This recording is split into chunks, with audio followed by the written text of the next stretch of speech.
सदैव वस्त्र पवित्र रखे, शरीर को पवित्र रखे। ये पशुओं जैसा आचरण करने वाले भजन नहीं कर सकते। ये जो कहते हैं ना भजन में मन नहीं लगता, पवित्रता चाहिए। अब ऐसे पशु की तरह शौच हो लिए, उठे चल दिए, ऐसे नहीं। पवित्रता, शौचाचार का निर्वाह कीजिए। लघु शंका भी जाइए तो जल लेकर जाइए। इंद्री का प्रक्षालन, फिर हाथ का प्रक्षालन, फिर 3 बार आचमन, राधा वल्लभ श्री हरि, राधा वल्लभ श्री हरि। जैसे शास्त्रीय विधान में केशवाय नमः, नारायणाय नमः, माधवाय। पवित्र रहिए। देखो भजन कैसे नहीं होता। मिट्टी जल आदि से बाह्य शरीर की पवित्रता और छल कपट के त्याग से भीतर की पवित्रता बढ़ती है। गुरु से कपट, यह सर्वनाश का लक्षण है। अगर तुम में कोई दोष है, गुरुदेव पूछ रहे हैं, तुमने ऐसा अक्षरशः जैसा हृदय में वैसा बोल दे जी। अब चाहे दंड दो, चाहे क्षमा करो, ये आपका विषय, पर सत्य बात यह कि मेरे हृदय में ऐसी पाप वृत्ति थी, मैंने ऐसा किया या ऐसा करने का हमारे संकल्प बन रहा है। गुरु से कपट नहीं। अंदर कपट रखोगे, मन मलिन हो जाएगा, भाग जाओगे, माया घसीट ले जाएगी। जो गुरुदेव ने उपासना दी है उसी का केवल अनुष्ठान। समय कहां आपके पास और के लिए? कहां समय है? प्रियाजू के सिवा हमारे पास समय कहां है? ऐसी दिनचर्या है, एक क्षण भी तो समय नहीं है, तो हम फिर और क्या अनुष्ठान करें? अपनी लाडली जू को हर समय देखते रहना है, दुलार करना है, नाम मंत्र वाणी जी का गायन, उन्हीं की सेवा में। गृहस्थी हैं तो जो व्यापार नौकरी उन्हीं के लिए समर्पित करें। इसके लिए बहुत सहन शक्ति चाहिए। ठंडी गर्मी, मान अपमान, निंदा स्तुति, परिवार वालों की अवहेलना, ये सब मिलेगा इनाम में। इसे सहो चुपचाप, इसके लिए रो मत। कैसे लोग हैं, रो देते हैं, शरीर की प्रतिकूलता में रो देते हैं। अरे आंसू श्री जी के लिए, सिर्फ प्यार में रो श्री जी के, और सब दुख मुस्कुरा के सहना सीखो। मौनम, वाणी को बहुत संभालिए। नाम जप के लिए मौन बहुत आवश्यक है। अगर बार बार थोड़ी थोड़ी देर में बोलते रहेंगे तो एकाग्रता भंग होती रहेगी, नाम में मिठास नहीं अनुभव कर पाएंगे। कभी कभी ऐसा होता है, ये जाम हो जाता है, बोलना भी चाहे तो नहीं बोल पाते, क्योंकि क्रम टूट जाएगा। शाम के समय जैसे किसी से मिलना जुलना नहीं, तो तभी लोग पूछते मौन हो क्या? फिर नहीं, मौन नहीं, क्या बात, इशारे समझ लो जो काम, चलो। क्योंकि अगर निरंतर मंत्राकार वृत्ति तो बोलने की भी हिम्मत नहीं रह जाती। पर वहां तक पहुंचने के लिए वाणी का मौन आवश्यक है। मौन का मतलब ऊं करना नहीं है, आवश्यक हो तो शब्द बोल दो, नहीं अधिकतर मौन रहने की चेष्टा करो। जो आपको मार्ग मिला है, कई बार वर्णन किया है कि सत्संग में जो शब्द आपको लगते हैं तो डायरी में लिखना चाहिए, या याद कर लो, बाद में लिख लेना जाके। और अपने लिखे हुए सत्संग के वचनों को रोज स्वाध्याय करना चाहिए। अमुक तारीख के सत्संग में ये पॉइंट, और उनको बार बार, ऐसा नहीं कि आपको ही कह रहे हैं, जहां जहां संत मिले, जो जो बोले, उनके सामने तो लिखा पड़ी नहीं, पीछे हट के लिखना। 2 डायरी हैं, एक सन्यास की है, एक वैष्णव मार्ग। दोनों को, गुरुजनों की, महापुरुषों की वाणी को एकदम एकाग्रता से सुनाओ। जब अलग हटे तो सबसे पहला काम, इस तारीख को इस महापुरुष ने ये शब्द बोला, और उन्हीं का बार बार स्वाध्याय करना। क्योंकि सब शास्त्रों में कहां हम दौड़े घूमेंगे, महापुरुष जन सब शास्त्रों का सार बोलते, उसे लिख लिया। सरलता, आपका जीवन सरल होना चाहिए। छल कपट द्वंद्व, मुख में कुछ और, हृदय में कुछ और, आचरण में कुछ और, ये दुष्ट पुरुष का लक्षण है। उपासक का, शिष्य का लक्षण नहीं है। दुष्टता का त्याग करो। हृदय में कुछ और चल रहा है, वाणी से कुछ और बोल रहे हो, आचरण में कुछ और है, ये दुष्ट पुरुष का लक्षण है। साधु पुरुष का जो वाणी में वही, हृदय में वही, आचरण में है, तीनों की मिलान है, वही साधु है, वही उपासक है, वही भक्त है, जिसकी तीनों एक हो। वाणी से जो बोला वही हृदय में है, जो हृदय में वही आचरण में है। यहां वाणी से कुछ बोल रहे, हृदय में कुछ चल रहा है, आचरण कुछ और बता रहे हैं, ये ठीक नहीं। सरलता का तात्पर्य है मन, वचन और कर्म, ये तीनों एक होने चाहिए। अहिंसा, वाणी से शरीर से किसी को भी कष्ट ना पहुंचे, ऐसी अंदर धारणा रखो। वो अपने संकल्प विकल्प करके कष्ट भोगे, उसकी बात, हमारे द्वारा किसी को कष्ट ना पहुंचे, ये हमारी धारणा हो। सर्दी गर्मी सुख दुख आदि द्वंद्व हर्ष विषाद आदि जो है, इनको सहना सीखो। भगवान भी आदेश करते हैं, मात्रा स्पर्शास्तु कौन्ते शीतोष्ण सुख दुखदा आगमा पायनो अनित्यास्तास्तितिक्षस्व भारत। जो इनको सह जाता है वही परम पदवी को प्राप्त होता है। थोड़ी सी गर्मी आहा, थोड़ी सी सर्दी आहा, पूरे जीवन गर्मी। पैर की त्वचा ऐसी हो गई थी कि बंबूल का कांटा टूट जाता था, घुसता नहीं था। जीवन में कभी पादुका ही नहीं, तो चमड़ी इतनी मोटी हो गई थी पैरों की। सर्दी गर्मी जैसा आप इसको, आप देखो यहां आप कौन सा स्वेटर पहनते हैं, जीवन में कभी नहीं। सर्दी में क्या होता है, यहां ये त्वचा नहीं क्या, हमें तो लगता है काफी सुकोमल अन्य अंगों से यहां की त्वचा है, कपोल नासिका नेत्र आदि। यहां क्या पहनते हो सर्दी में, क्या बिगड़ जाता है, क्योंकि अभ्यास है, गर्भ के बाद निकलने के बाद यहां कुछ ढका ही नहीं, यहां कुछ नहीं ढका, तो पूरे जीवन ढकने की जरूरत नहीं।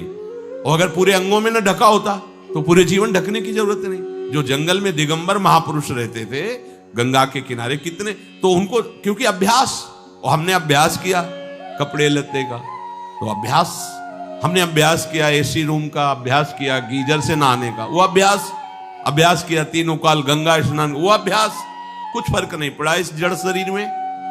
इसको जैसे रखो। तो सहने का अभ्यास, यदि माया से मुक्त होना है तो सहने का अभ्यास रखो। ये जरा में ओह बहुत गर्मी, ये नहीं उपासक, गर्मी है ठीक, शरीर का धर्म है, तो इंद्री में ताप लग रहा है ठीक, राधा राधा राधा।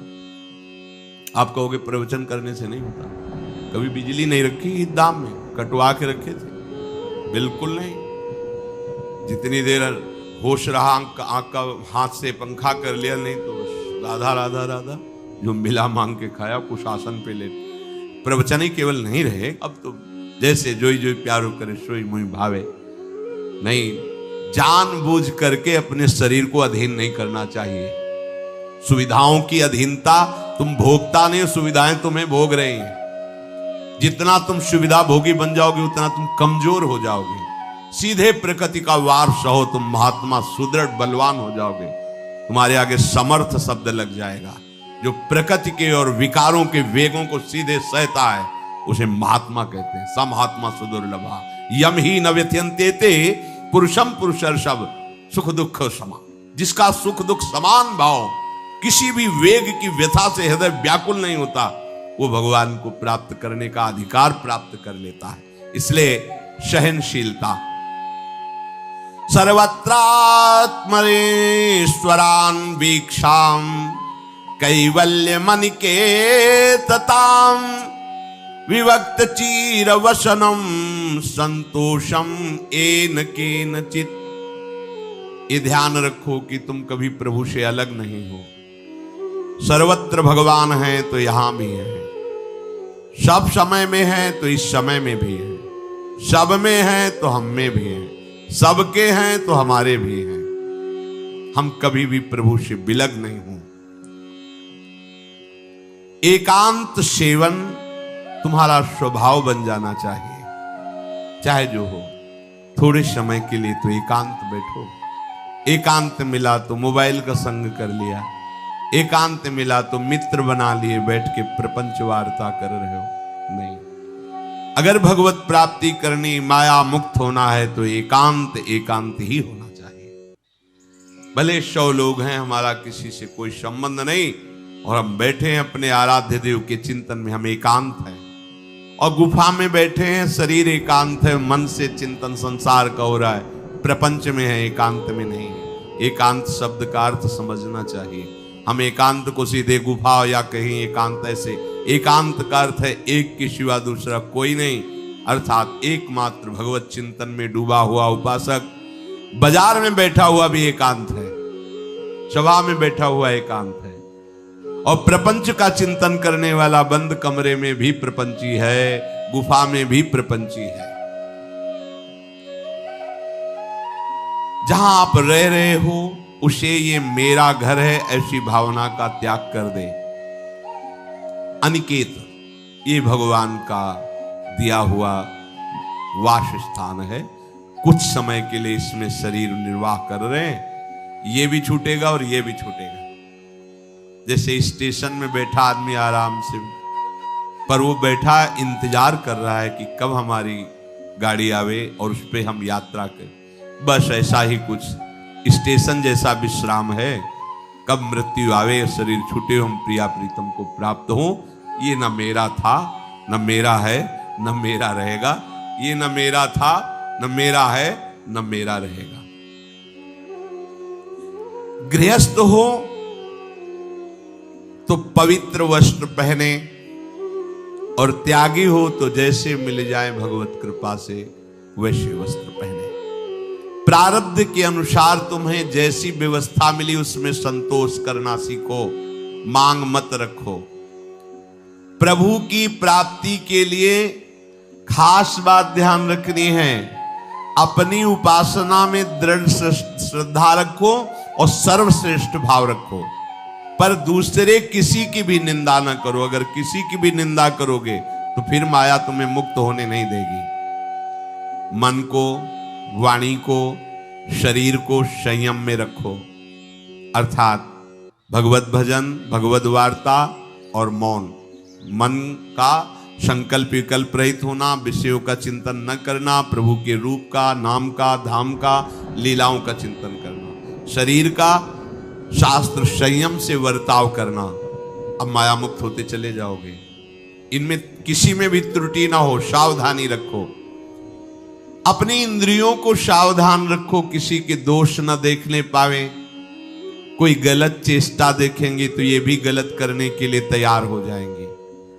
हे राजन, श्रवणम कीर्तनम ध्यानम हरेरद्भुत कर्मणः जन्म कर्म गुणानां च तदर्थे अखिल चेष्टिता। श्री भगवान के बड़े अवतार हुए हैं, बड़ी अद्भुत अद्भुत लीलाएं हैं। प्रभु का प्रकट होना, लीला करना, दिव्य गुणों का वर्णन। यदि आप इनको गाएंगे लीलाओं को और श्रवण करेंगे तो मोह की बात क्या, महामोह का भंजन हो जाएगा। बड़ी सामर्थ्य भगवान के चरित्रों की, महिमा बड़ी है। अगर इनको आप सुनेंगे, बार बार सुनेंगे, तो आपको और कोई साधन करने नहीं पड़ेंगे, अपने आप सब साधन प्रकाशित हो जाएंगे। जहां कहीं कभी भी किसी का उद्धार की बात आई है तो भगवत चरित्र सुनने से ही आई है।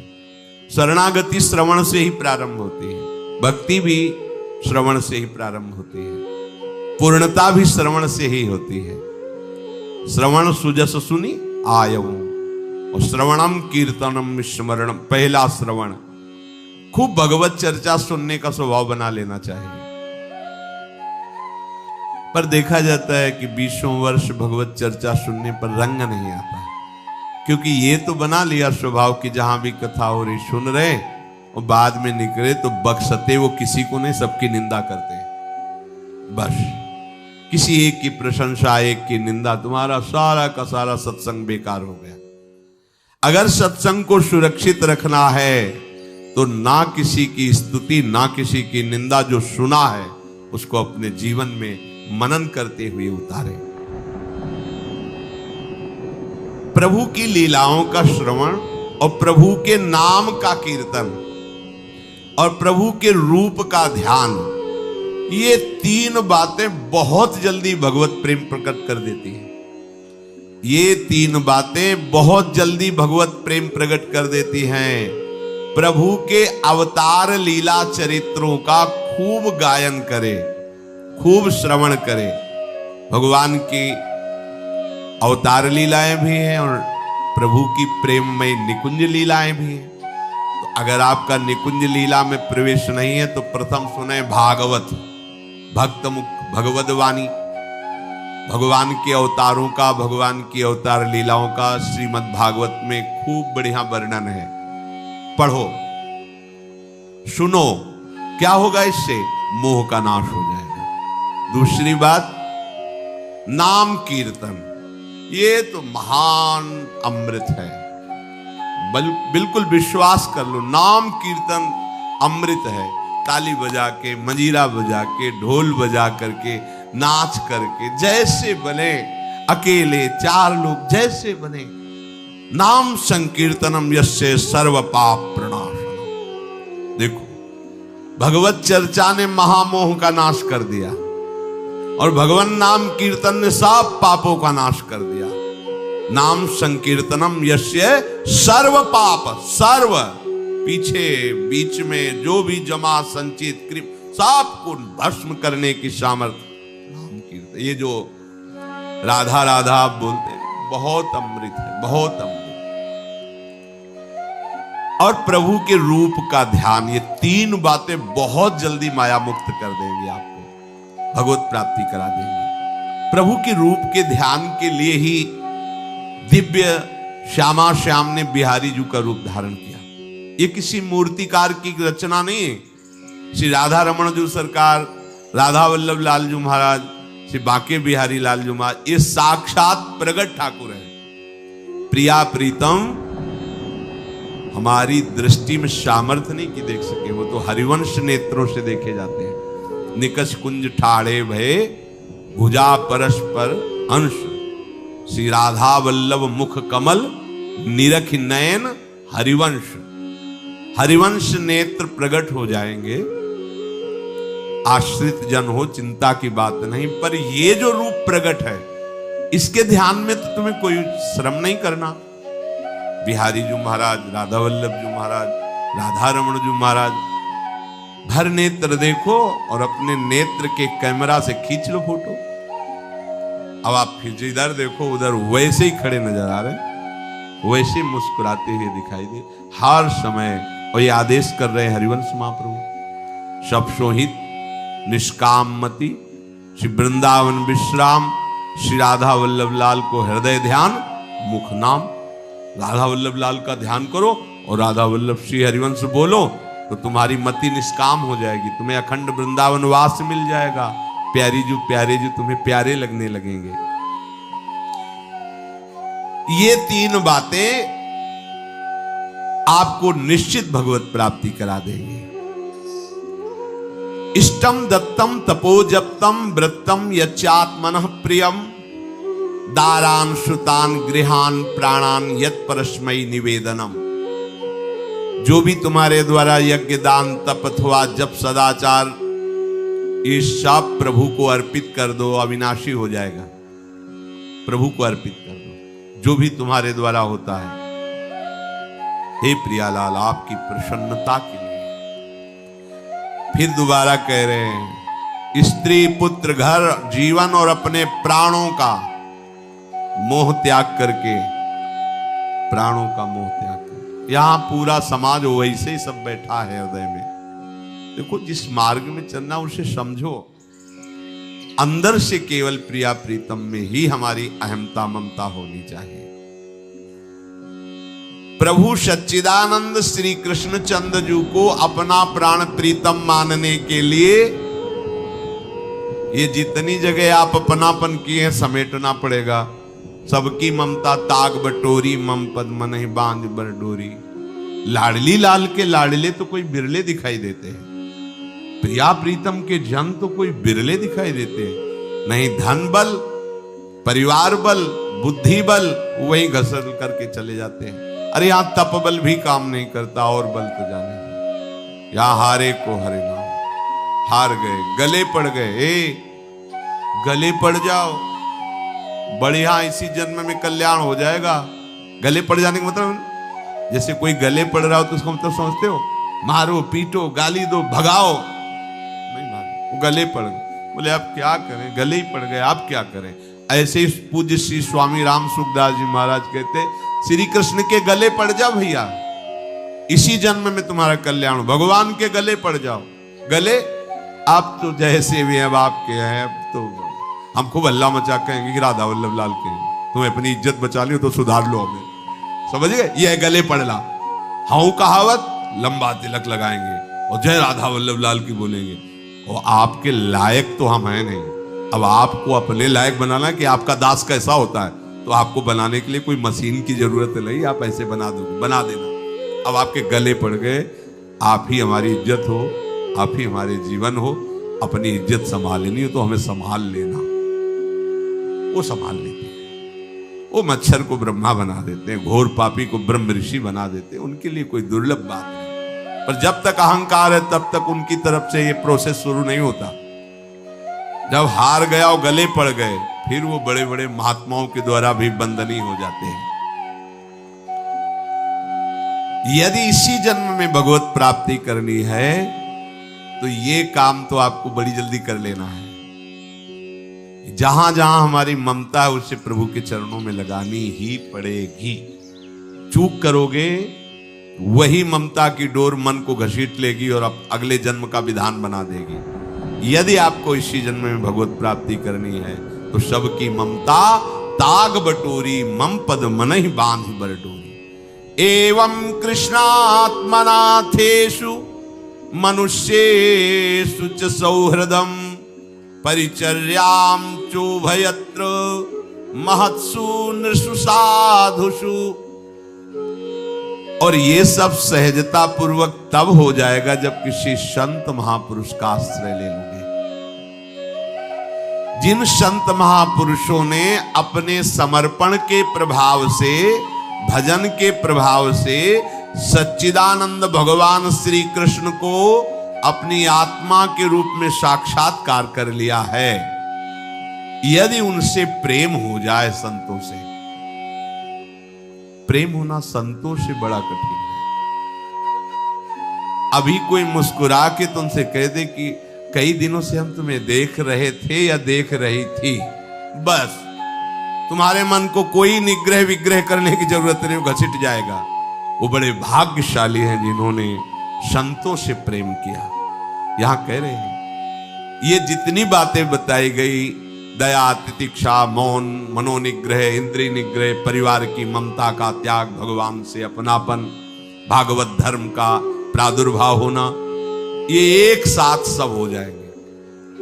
केवल तुम्हें गुरु चरणों से प्रेम हो जाए, संत चरणों से प्रेम हो जाए, क्योंकि उन्होंने सच्चिदानंद स्वरूप भगवान कृष्ण को अपने प्रेम बल से अधीन कर लिया है। यदि परोपकारी संत जनों से हमारी प्रीति हो जाए तो हमारा स्वभाव बदल जाएगा। संतों से प्रीति है, ये तुम्हारे स्वभाव से परिचय मिलेगा। क्या?